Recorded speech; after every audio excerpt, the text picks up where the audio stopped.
Hello everyone. I have been observing here for a little more than a year. I am familiar with many of your stories and have been learning a great deal from you all. I have never posted because, until recently, I have considered myself reconciled. But recent events have me reconsidering everything. I have created a throwaway account to post due to potential identifiable details in my main account. Here is the abbreviated version of our story. Before I get to the recent stuff, D-Day was spring 2017. Wife and I were both early 30s at the time, together since undergraduate, one primary school age child. I have become suspicious that my wife was having an extramarital relationship but was dismissed when I expressed concerns. Eventually, I confirmed my fears and confronted her with evidence. She continued to try to deny, but eventually confessed, cried, and begged for forgiveness. My immediate reaction was to ask her to leave and initiate a divorce. I would describe the sequence of events that led to discovery of the affair. My wife's affair never got actual in person, but there were plans to. A few months before D-Day, I noticed my wife have been more protective of her phone, angling away from me when using it, putting it away when I walk into the room, taking it to the bathtub or shower with her. I thought it was strange, but not a huge deal. No real suspicions at that point. There was one incident that really raised my eyebrows though. We have always had free use of each other's phone. If one of us ever say, "Hey, let me see your phone," we handed it over, no questions. One day, I wanted to look up a new restaurant that I wanted us to try, and my phone was charging, so I asked to see it. She asked why, and I told her, so she looked up the menu and showed me, but she never handed me her phone, just looked at it with me while she was holding it. Combined with the other behaviors, I started to get suspicious.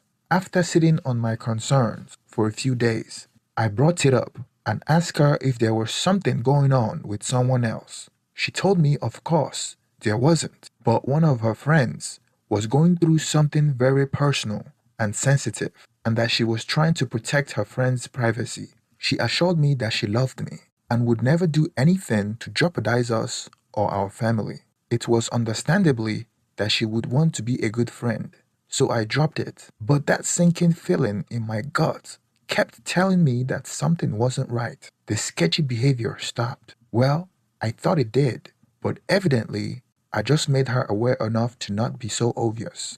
There was another big incident that really convinced me that something was going on. I will try to be tasteful here, but I think the details are significant. My apologies if any of the details are upsetting, and feel free to skip to the next paragraph if you weren't interested in the specifics. One afternoon, we were being intimate, and she grabbed her phone and wanted to record.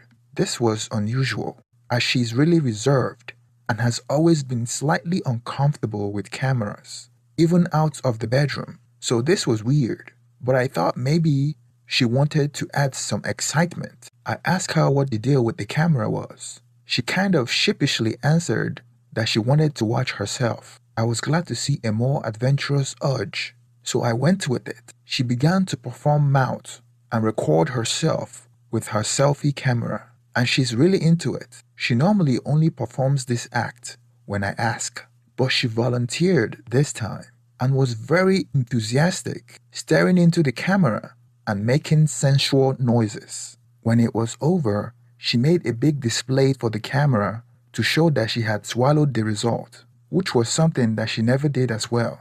I know, I'm sorry, but this video is pretty important to the fallout. So this whole thing, the camera, the enthusiasm, and other things, we are all out of character, but I didn't want to make a big deal out of it. It was obviously an enjoyable experience for me, and I didn't want to shame her or make her feel bad for being adventurous. So I just carried on like normal and kind of hoped that we might continue down that road together. But I have been with my wife since we were 20, and this is very out of character for her, and it just stoked that gut feeling I had that something was amiss. On one occasion, a few weeks after the video incident, I was about to get her phone and looked through her messages and camera roll, but I didn't see anything that shouldn't be there. Some time later, I remember that we both used the feature on our phones that automatically backs up camera pictures to Google Photos. She had a user profile on my laptop, so I logged in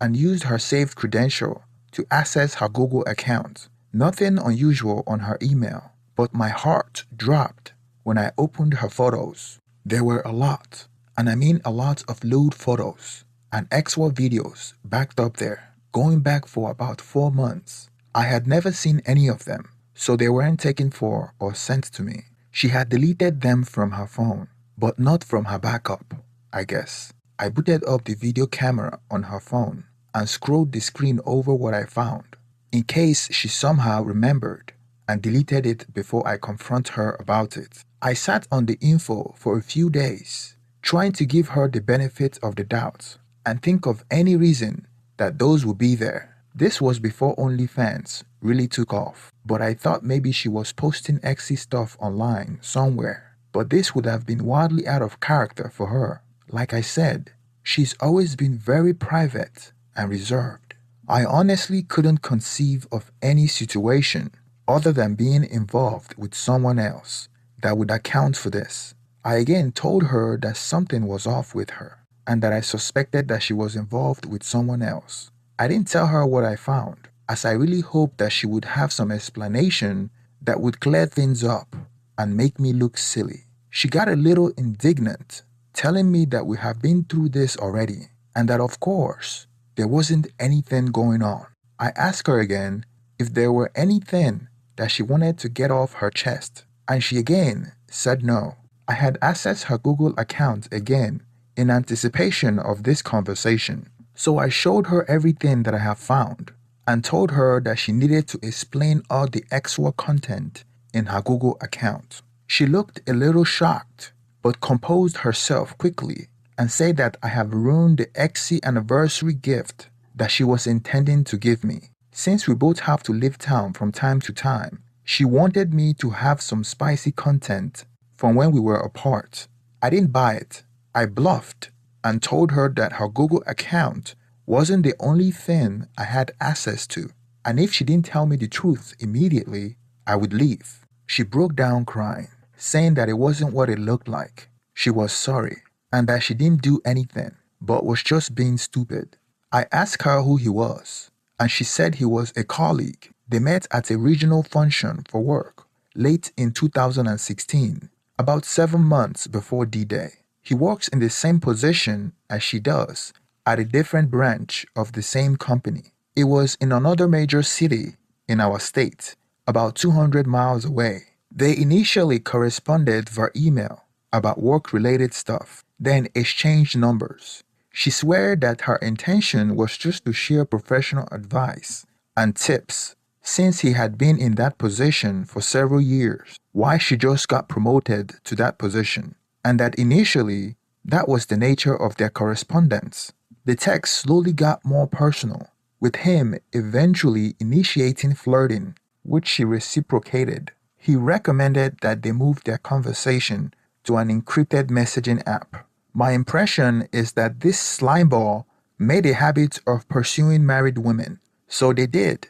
She deleted these initial exchanges, which is why I never found it, but the remainder of their exchange was still in the messaging app they used. I told her that I wanted to see it. She fought and cried and tried to get me not to look at it, but I reminded her that I was prepared to pack a bag and leave if she wasn't full forthcoming. So she opened the app, handed it over, and curled up in a ball with her head between her knees. The thread was disgusting. Very, very graphic actual messages, pictures, and videos. They both expressed excitement for an upcoming work event in the summer that would require a 2-night hotel stay, with graphic messages about what they intended to do to each other. As I'm reading all this, my mind jumps to the video I described earlier. I asked her if she sent it to him. She just started crying harder, so I scrolled up the thread until I find the video.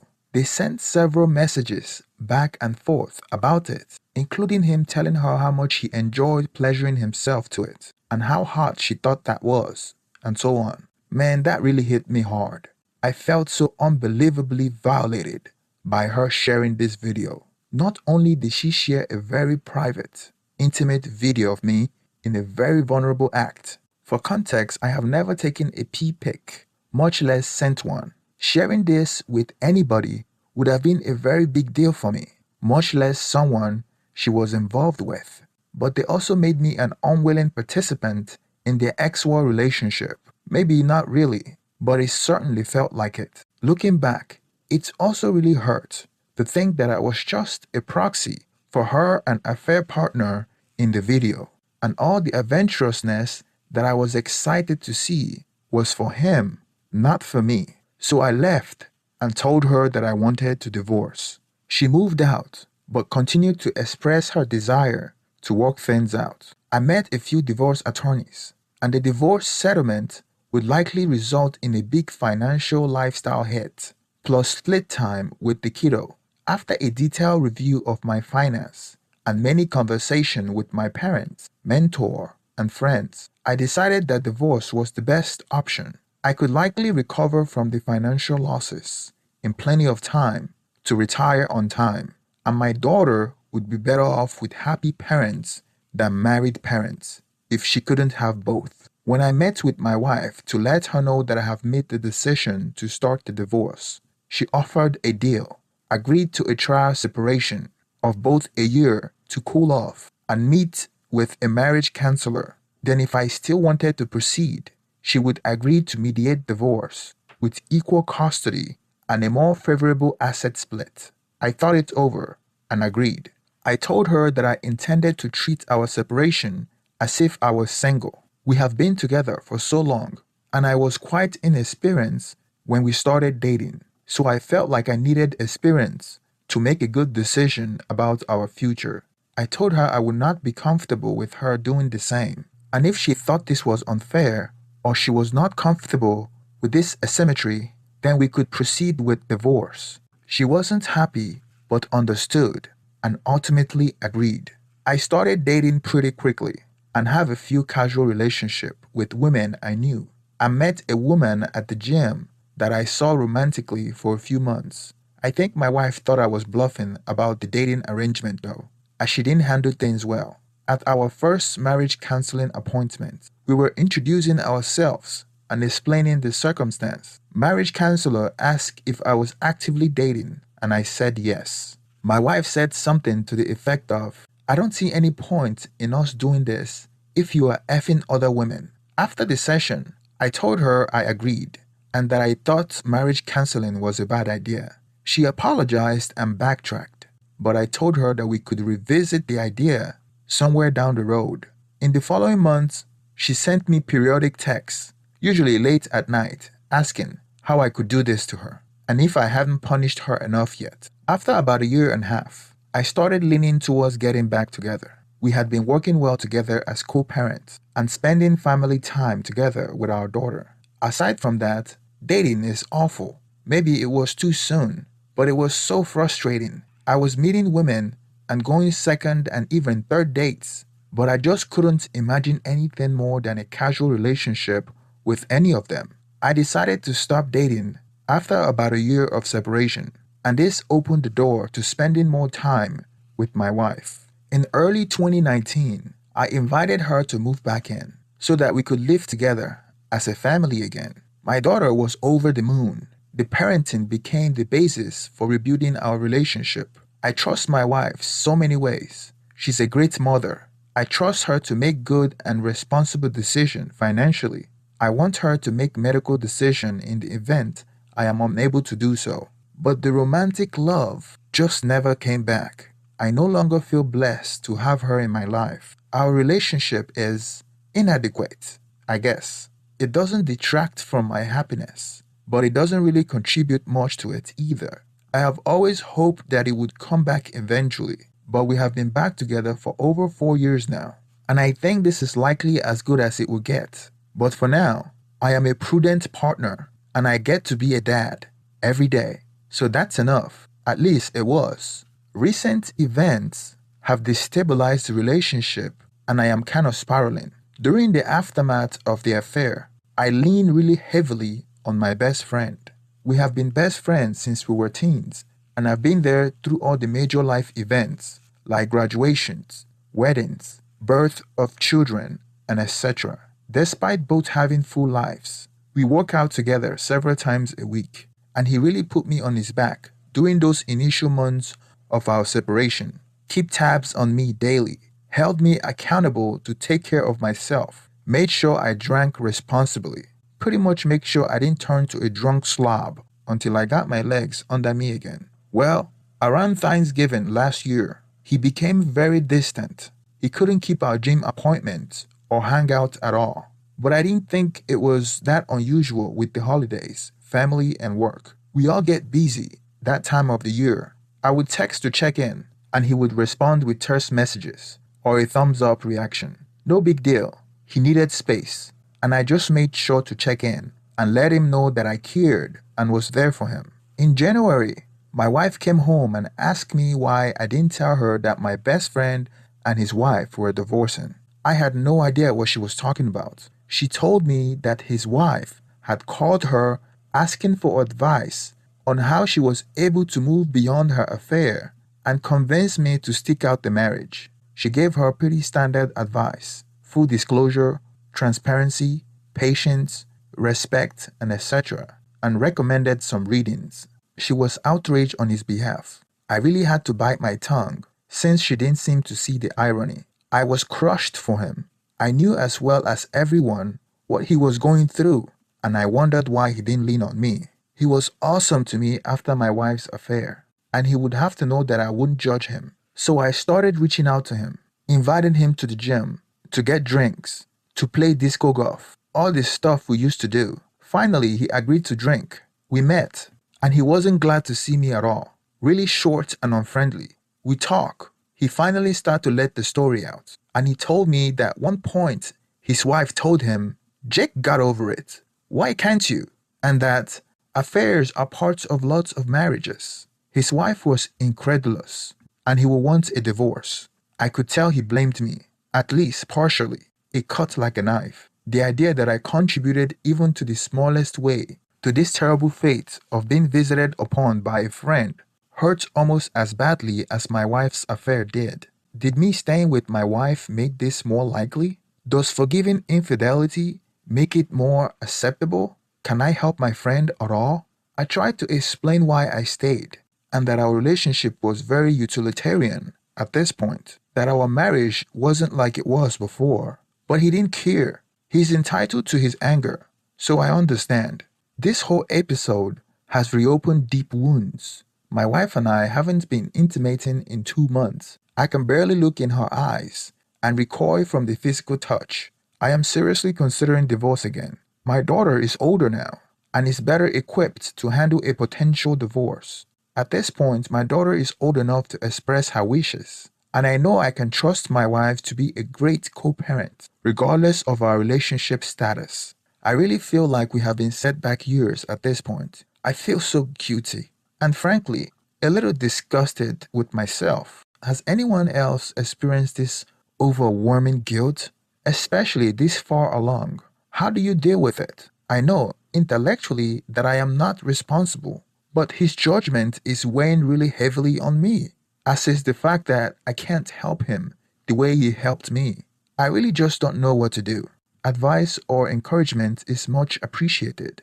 Update. Some of you asked me about the lack of connection that I feel with my wife, even after being back together for several years. And I wonder if maybe that part of me that felt connection and intimacy was just broken by the affair.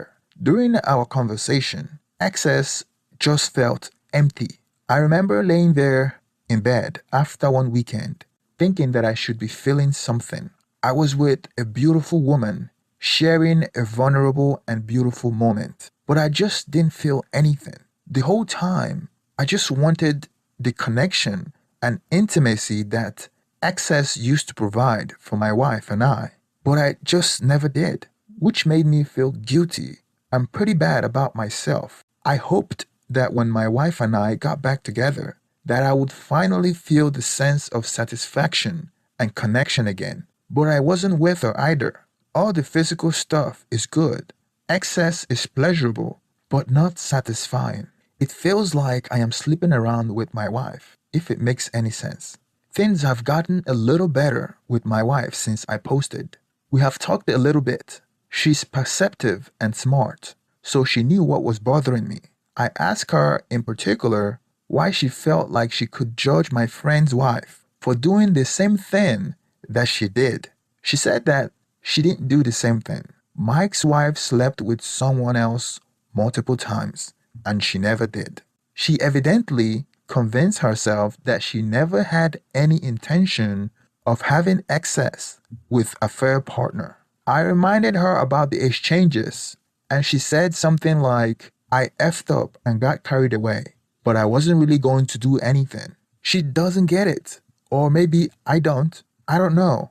On the one hand, I know our story could be much worse. On the other hand, I feel really bad, even now, but at least we're talking. Some ask about therapy as well. We never resumed marriage counseling after the first meeting, though my wife continued individual counseling throughout our separation. There is considerably baggage in my family regarding mental health treatment. My grandmother was treated very badly by mental health professionals in a much less compassionate time, so that had made a big obstacle for me in seeing anybody for myself. Not really sure how to get past that. As for Mike, I'm giving him space, like you all suggested.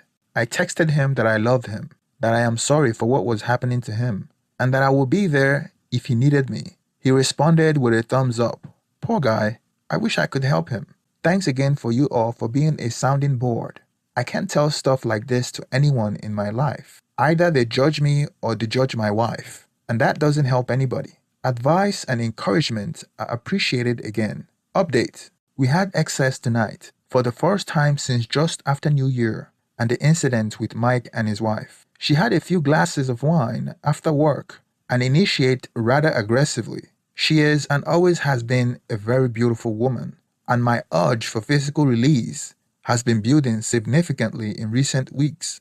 There is also an added pressure, as her affair proved that I am not a required component of her ex-life. Maybe preferred, but not necessary. So if I don't perform, someone else will. There was nothing loving or intimate about it. It was frantic, searching, maybe even primal. After it was over, I felt the immediate need to shower, which I did. Her feelings were hurt. They would have been hurt had I rejected her too. Not sure if that was a win on the board for me. Sorry to be a bummer, but I'm feeling pretty down on myself and us. Posting here helps. Thanks everyone. Update. So after my last post, after breaking the dry spell, and really any time I have posted, so many of you encouraged me to talk to my wayward wife. I know that you are all right about that, but talking about my emotions and needs, or really anything heavy, has always been incredibly difficult for me. My father always taught me that a man just needs to quietly deal with all the things that bother him and take care of his responsibilities, because no one cares for how we feel. They only care about how useful you are to them. It's no wonder he died in his 50s. Things have been icy and awkward around the house since the last incident I posted about. I have been making myself pretty scarce to avoid the awkwardness, which is pretty easy since I work and go to the gym every day. And my daughter and I do Brazilian Jiu-Jitsu together. We both love it. And there is something going on the Jiu-Jitsu gym every night during the week and on Sunday afternoons. So she and I have been spending a lot of time together doing that, which has been awesome. Anyway, in early February, my mother's sister passed away. She lived in a neighboring state and had some family photos and heirlooms and personal effects that are important to my mother. And I volunteered to make the drive to pick those things. We had made the plans about 3 weeks ago. Wayward wife and I planned on making the trip together this past weekend. As we were getting ready to leave for work Friday, I reminded her about the Sunday trip plans and offered to make the drive alone. It's about 4.5 hours each way, so not great, but I have made the drive there back in the days before I told her that I would handle it. She said that she wanted to go, and I told her it really was okay, that I am sure that she had more productive way to spend her Sunday. And she said that she didn't mind keeping me company, but if I didn't want her to go, she would stay home. I told her, of course, I wanted her to go, and it's not that I didn't want her to go. I just knew that it was going to be uncomfortable. I got up early Sunday morning, got our daughter settled with my mother for the day. I returned home to pick up my wife and hit the road. The first hour of the drive was pretty quiet. She had just woken up and isn't really a morning person. We stopped for breakfast, and after we ate and had caffeine, we chatted a bit, mostly about our daughter and work. Then things started to go sideways. We were just talking, nothing super serious, small talk type stuff. Then she asked me how Mike was doing. I told her I didn't know. She was confused because she knows how close we have always been. And I told her that I haven't spoken to him since we met for drinks a few months ago. She asked if something happened that caused us to fall out. And I said no, we have just both been busy and haven't been able to connect. I tried to change the subject, but she wouldn't let it go. She started to give me a hard time, telling me that he's going through something incredibly difficult with his wife's affair and the divorce, and suggesting that I was being a bad friend and that she was disappointed that I hadn't been there for him. I almost lost my temper, but I didn't. I just told her that I didn't want to talk anymore and turned up my podcast. But I knew this conversation had to happen eventually. I had always been better at formulating my thoughts in writing rather than extemporaneously, so I have been preparing for this conversation by posting here, which had been helpful, but also keeping a journal where I would write questions that I needed answers and write out things that I wanted to communicate. I know I can be stubborn, but everyone's advice here really had made a difference. So I just took a few minutes to collect myself. Then I turned down the stereo and told her about what happened when Mike and I met, that his wife told him that he needed to get over it, like I did, and how cheating is a normal part of marriage now, and that he was overreacting. I told her how he told me that he thought she was right, at least in part, and people staying with cheaters make cheating more acceptable. And if his wife had seen my wife face the consequences of losing her marriage, that maybe she wouldn't have done what she did. I also told her how Mike's divorce and that conversation with him had opened my old wounds and had me thinking a lot about her affair and our marriage. She got somewhat indignant and defensive, like she always does, talking trash about Mike's, and once again objected to me using the word affair to describe her relationship with her coworker. This is sort of her playbook to avoid difficult conversations. So I told her to forget it, that I made a mistake to say anything, and that we should enjoy the tree and sunflowers. So I turned the radio back on, and we suffered through a really awkward half an hour or so of silence. I guess she cooled off because she apologized and said that she wanted to talk. I told her fine, go ahead. She asked me if I still loved her. I answered honestly and told her that I wasn't sure. She told me that she knew that I did. I asked her how she could possibly know that, since I couldn't even answer. And she told me, love is a verb. It's corny, I know, but we are both huge John Mayer fans. And she said that she felt loved.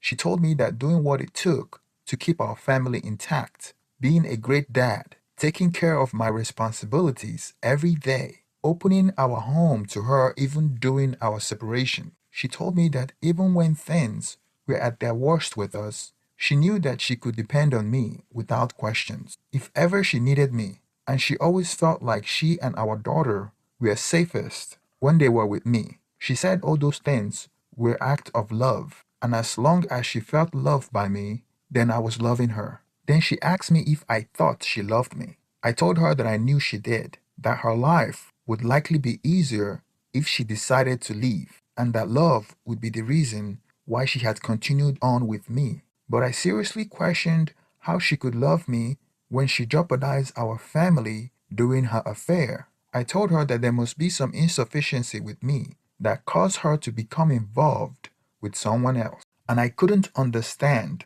why she never addressed things with me. And I told her that she should have left rather than cheated. She got pretty upset at this and told me that she never considered leaving. It wasn't even on the table because she loved me so much. I explained that I had really difficult time seeing any congruity or logic to what she was saying, and I asked her why she would develop a relationship with another man if she wasn't unhappy. I asked her if I didn't give her enough attention to make her feel beautiful and loved. She said that I didn't do anything wrong, but that she just started to take those things for granted from me. We have been together so long that as part of the status quo, that maybe I did all those things for her out of some sense of duty or obligation. She also said that she always been a bit insecure in our relationship, that she always noticed the attention I got from women, and that it made her feel a little bad about herself, like she wasn't anything special to me.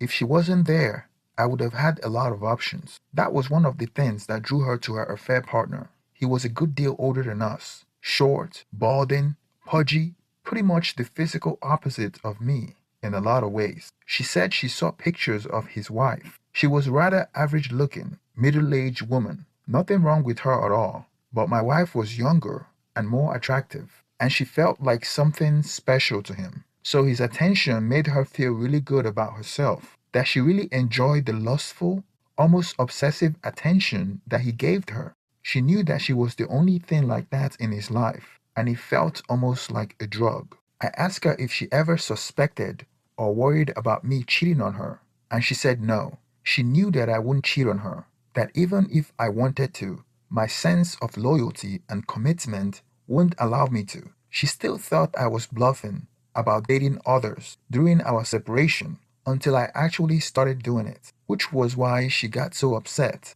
and really couldn't believe I actually did it. I asked her why I didn't deserve equal measure of loyalty and commitment, and she insisted that she had been loyal and committed and that she would never sleep with anyone else. I reminded her that the messages that I saw in their chat thread about their plans to meet and sleep together at their company regional event, and she said that she was just gassing him up and that her company wasn't even going to send her to the meeting that year. I guess it was a rotating thing who would go from year to year. She just had to keep him believing to keep the supply of attention coming. I asked her if she was attracted to the AP, and she laughed and said no. I told her that what she was saying didn't make sense to me, that it seemed to me that all of these things she was saying could not be true at the same time. She compared her texting relationship with P graphic use, that a man might watch PRN to build his sexual energy and excitement in anticipation for excess with his partner, but that doesn't mean he doesn't love his partner or would rather be with someone else. She said that was basically what she got out of her affair partner. She felt exy and got excited by all the attention that she got from him. And then she enjoyed XX with me that much more because of it. She asked me to think back to before D-Day and how intense actual relationship was then and how much assertive and enthusiastic she was. She said that the affair just helped her feel so good about herself that she couldn't get enough of me. She said none of that had anything to do with him. These are evidently all the issues that she's been working on in therapy. I have never done therapy. Therapy things have been a big struggle. There's a pretty serious history of mental illness in my father's side of the family. My dad suffered pretty significant mental illness, but he functioned okay most of the time, with only periodic outbreak of delusion. His mother, however, was much worse and had to be institutionalized several times since she was a legitimate threat to family and herself. She was going through the system in the 60s and 70s, and the profession's understanding of mental illness and people afflicted was not what it is today. So my dad grew up seeing his mother treated very, very badly by doctors and hospitals, and that passed on through me. He was always afraid. He never wanted to see a doctor. I was always afraid that my dad was going to be taken away from us when he had a flare up. And so I guess I just always view mental health professionals with distrust. Fortunately, I don't suffer the same issue my dad and grandma did, and I am past the age where I would expect to see symptoms appear. I think that's why I was so quick to bail out on marriage counseling after just one meeting. I was looking for a reason. I had two initial meetings with therapists for myself, and I was just so ill at ease that I didn't go back. I am not sure how to get over all this baggage. Therapy would probably help, so she just could be telling me what she thinks makes her look better. I don't know. At about that point in the conversation, we arrived at our destination. We gathered my aunt's things and hung out with my uncle for a couple of hours. It always feels strange going through someone's possessions after they pass away. I noticed it first when my father passed away. All their things are with you, but they aren't, and their whole lived life is just boiled down to their stuff. And so many things that seemed like there would be no reason to keep, but that they had reasons enough for, but we would never know what it was. Things were somber on the way home. Going through my aunt's stuff was difficult, and we were both digesting a lot of what we talked about. Plus, it was a very long day, and we were both very tired by that point. We talked a little more about our relationship and the possibility of going to marriage counseling. I am still reluctant, but told her I would give it some serious consideration. I really don't know what to make of this stuff about her affair and affair partner. Do I believe it? If so, does it make me feel better or worse? I don't know yet, but at least we talk more substantively than we have in a long time. I think driving helped, since we didn't have to look directly at each other, kind of like a confession booth. It feels much better having some of the cards on the table. Maybe we can start moving forward together now. Whether it meant a better marriage or a divorce, at least it's progress. I am encouraged though, because we both pushed through the discomfort to have the conversation. I didn't shut down, and she got over her defensiveness. And both of those things have always prevented conversations before. Maybe I'm part of the problem with her minimizing things. I am not saying that what she did wasn't that bad. It absolutely was, and it continues to endanger relationships. But Mike's wife affair was significantly worse, in my view. She slept with a mutual friend of her and her husband. They would all hang out together, and her husband would interact with him as a friend during the affair. She also evidently has several actual encounters with her affair partner in their shared home and in their bed. I had no doubt that had my wife had done anything approaching that level of disrespect, I would have ended things without hesitation. I really think that if she had had a physical, in-person relationship with a fair partner, I would have ended things. Regarding other betrayed spouse, yes, that portion of the conversation did trouble me. But to my wife's credit, she did blow the whistle about the affair to HR. They had a policy against fraternization. And to his wife, I told her that if she didn't, that I was going to, and that she needed to do the right thing if I were to consider delaying divorce proceedings. So I am not sure how much credit she deserves. Wayward wife decided to leave the job anyway when things blew up. Otherwise, she would have likely been fired too. Maybe not, since he was senior to her and operated as a professional mentor. But it would have been trouble, so he was fired. And from what I gather, other betrayed spouse divorced him. Thanks for the comments, and I appreciate your advice and insight. And hopefully, this will foster more productive conversation in the future. I don't think I would have gotten past in my end without all the support and advice I've gotten here.